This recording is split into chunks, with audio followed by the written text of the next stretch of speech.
Hello and welcome into this September 2023 Outlook by One Nation Weather. I've got a look at the potential for another very hot month ahead, an active period continuing in the tropics. I'll explain if that's going to continue for us here, as well as all of my other predictions in terms of temperature, precipitation, and severe weather for the contiguous United States. So let's go ahead and hop into this 5-minute video and start you off with a look at the significant ridging that will be building for the first week of September. You can see those red colors on your screen really indicating a couple of ridges, one of them up there in portions of Canada, and you can see the other one back here into portions of the Four Corners and Southwest regions. The two of those combined will create an expansive heat wave as we head towards the first week or so of September, which is why we've got well above average anticipated temperatures for us here from places like Texas all the way on over to the northeastern region of the United States, with your 6 to 10 day precipitation outlook showing a pretty good drought getting going in the Four Corners at least to start the month, with drier than average conditions behind Idalia for us here in the southeast, a little bit above average in terms of precipitation across most of the northern tier, and here's why. Here's a look at that pattern for the first week of September. Heat domes will keep most precipitation and cooler air north, as you can see, sitting over there into places like Texas and Oklahoma where we do not need the heat domes to be. That's where they will be, and we'll see the jet stream pretty much stay confined to Canada, which is why almost all of our precipitation and cooler air will stay up there. And look at how this builds even more as we head towards mid-month for us. You can see well above average temperatures, pretty much the deepest red and maroon colors you can see from the Climate Prediction Center getting going there, again, over portions of the southern plains, but really the entire eastern 5/6 of the United States getting in on this intense heat, with just a tiny sliver of below average temperatures continuing there in the Pacific Northwest. Now, the CFS model, which goes pretty long range, shows more heat as we head towards the late month time frame. So what I really want to take away from this is that we're going to see a lot of intensifying heat domes as we go throughout the month. That is something that I'm not expecting to change, and unfortunately we wish it could change, right?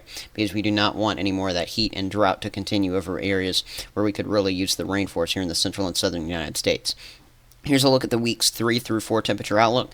Again, continuing with slightly below average temperatures, continuing over portions of the northern tier, especially the northeastern tier. I think that is because we're going to have more systems diving through this area through mid-month. So that's, I think, where we're going to have the best chance for a slightly more active pattern for us.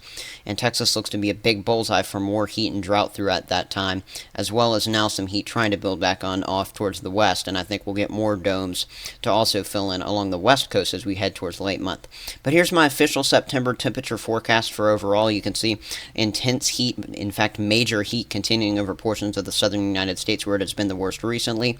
We'll continue to see heat build as well into portions of the northern plains, with an overall heat expectancy for us here into portions of the southeast, as well as all the way back into the mountain west. The cooler areas would be around the Pacific Northwest coast, as well as into portions of New England there.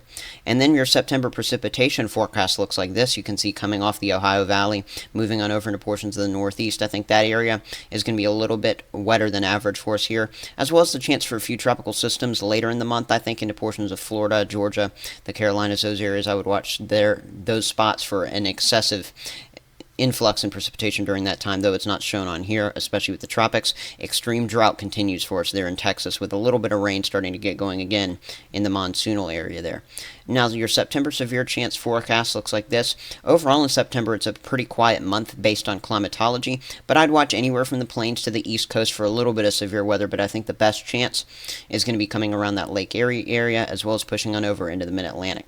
And then one other thing we watch in September, of course, the most closely at many times, is the tropics, as this is usually the busiest month. And as you can see on climatology, the number of named storms is over 70 anywhere you see that red color, pretty much through the main development region there in the tropical Atlantic, and then curling on around past Bermuda. That's the normal track, but also notice we have that orange area there in the Gulf.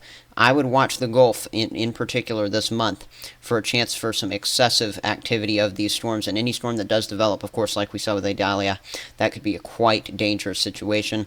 The Caribbean overall has trended a little bit drier on some of the model runs, so we'll keep an eye on that, but overall I think the chances of tropical storms in that area is going to be on the lower side. The best chance for tropical storms is going to be in that high to very high risk zone that I depicted for you earlier with the National Hurricane Center graphic. And then I think there is that, again, elevated chance that we could see a few in the northeastern Gulf try to get going for us here. At least one, though. I think there's pretty high certainty that we could see at least one tropical system there in the Gulf. So here's a look at the forecast. We've got a swing month for you there on the west coast, continuing with an active pattern towards the Four Corners region. Hot and dry conditions expected over portions of the south, with warmer than average conditions surrounding that. The best chance for our isolated severe weather is going to sit over here into portions of the Great Lakes as well as into the Ohio Valley, but again, that's in an isolated fashion. Keeping it active with a few cooler time frames for us here into portions of the Northeast, with tropics being our main concern along the coastlines, of course. So thank you so much for watching this video. Go ahead and like, subscribe, and comment if you enjoyed it. And here are the credits, everyone. Have a great day.